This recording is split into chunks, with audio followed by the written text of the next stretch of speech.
Hello and thank you for joining us for today's edition of Twice Baked featuring us, the Kelly Twins. I am Bridget. I am Margaret. All of our recipes and radio show information are available at kellytwins.com. Without any further ado, I'd like for Maggie to tell you what's coming down the pike today. No, actually more like trout. We're going nuts for trout today. We're doing a cornmeal pecan crusted trout.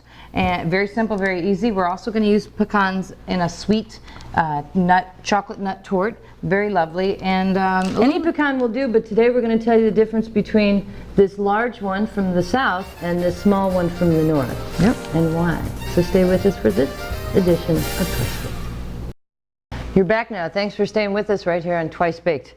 I am Bridget. I am Margaret. And we are working with pecans today, these lovely pecans. Tell them what we're doing, Meg. We are going to do a couple of fun things, one sweet thing and one savory thing, because they lend themselves so well to both. And you know, another thing that's prevalent, easy to get to in Missouri is trout, these beautiful rainbow trout. We're going to make a pecan and cornmeal herb crusted trout and just serve it with rice, and you know, we'll leave it to you guys to figure out what vegetables you want with that. And then in the second half of the show, we're going to make a wonderful Viennese style nut tort. Yum. So, yeah. You can go ahead and start rolling with this. Okay, we like this recipe because it's really quite simple. In this hand on the left, I have cornmeal, which I throw into my little bowl.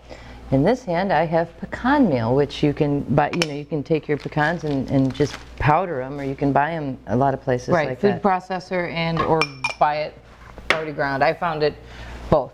I have my fresh parsley. That's about 3 tablespoons. Okay. That's about a half cup each of those cornmeal and pecan Equal meal. amounts, and then add herbs to suit your taste. Pretty much, and there's some fresh thyme. Fresh thyme we like.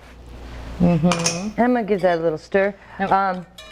And I wanted to show just one. I love showing tips. I love hearing when I'm at the grocery stores or out and about, and people come up and say, "Oh, I love your show because you tell us all these little helpful tips." You may not necessarily make what we're making right here, but you might walk away with the idea of zesting a lemon.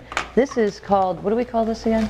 Microplane. A microplane. I call it a zesting wand. I know that's not the right thing. I'm going to give this some short zips on my microplane to pull off just the zest.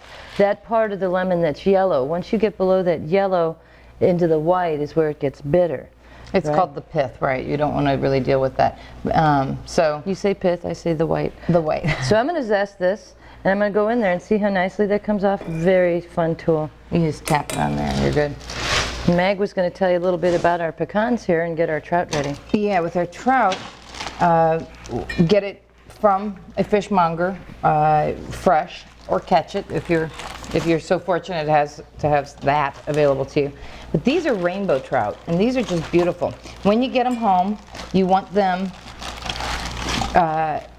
in an airproof, a leak-proof bag, and you can set them under ice, not directly on them. You don't want that ice sitting right on the seafood because you don't want it to get waterlogged. That's not a good thing. And then you have these beautiful, aren't those gorgeous? Now she told me she called those golden trout. Rainbow. Are these golden? That's what she said. The rainbow trout have that beautiful stripe on them too, in different colors. But the golden trout are just stunning. And we've actually in kitchens had this sent back to us saying, I didn't order salmon, I ordered trout. And that beautiful color comes from eating a lot of crayfish. And we're going to lay them out, season them a little bit, and then we're just going to roll them right into our crust. Now, trout is a wonderful fish to either saute or bake it. Either way, it depends on what's easiest for you. And it is fish, so you do want to make sure that you're cleaning your hands and not touching anything else anytime you're dealing with any kind of raw meat. And a lot of times she'll use rubber gloves, which she's not using today. Do we need to pat that dry? No, we're just going to go. It's fairly dry, and we're going to go. Plus, you want some moisture on it to have the crust that needs something to stick to. And all I need to add here is a little more salt, I think. Well, I didn't add salt yet, so I'm going to do that. A couple of good healthy pinches, and I'll take that pepper. What we could do, we're going to pan saute, but you could just make sure that they're not overlapping and just bake them, put them under the broiler. Get that crust to get a nice brown on it, and then just bake them in the oven. Very easy, and actually a lot easier than what we're doing today.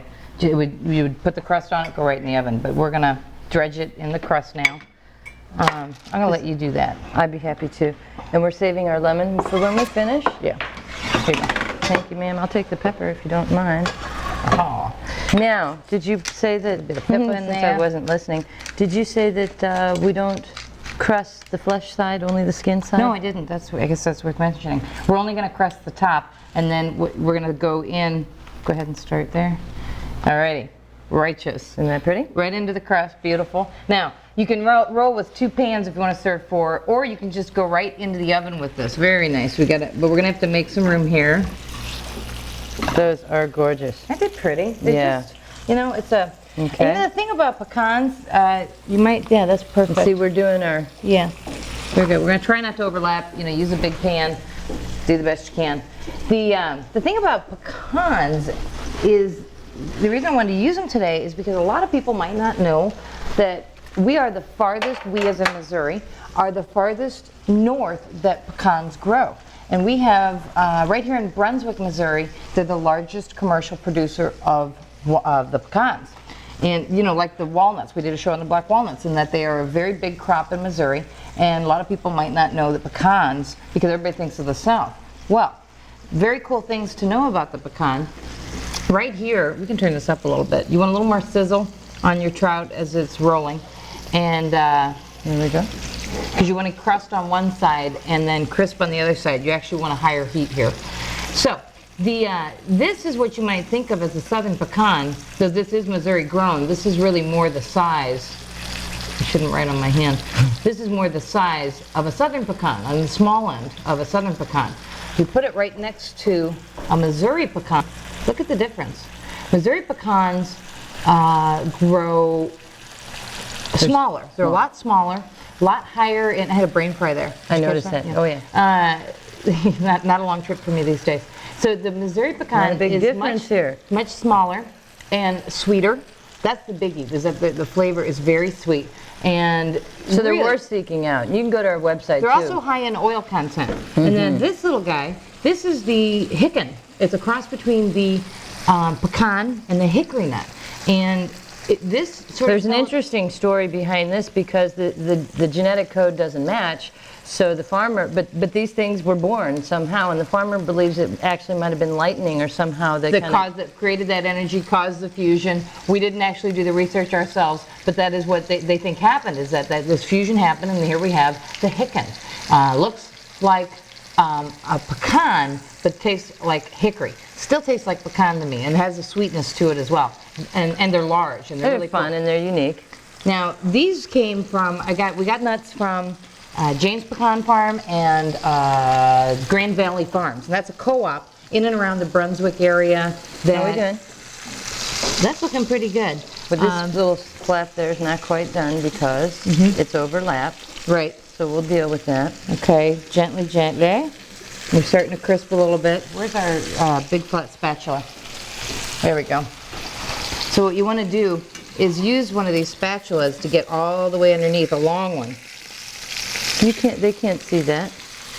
Well, I'm not going to show them. I'm going to show in a second. Okay, when you get under in there and you peek at it, it gives you that nice color. Get sure it gets all loose. Whoa. Gorgeous.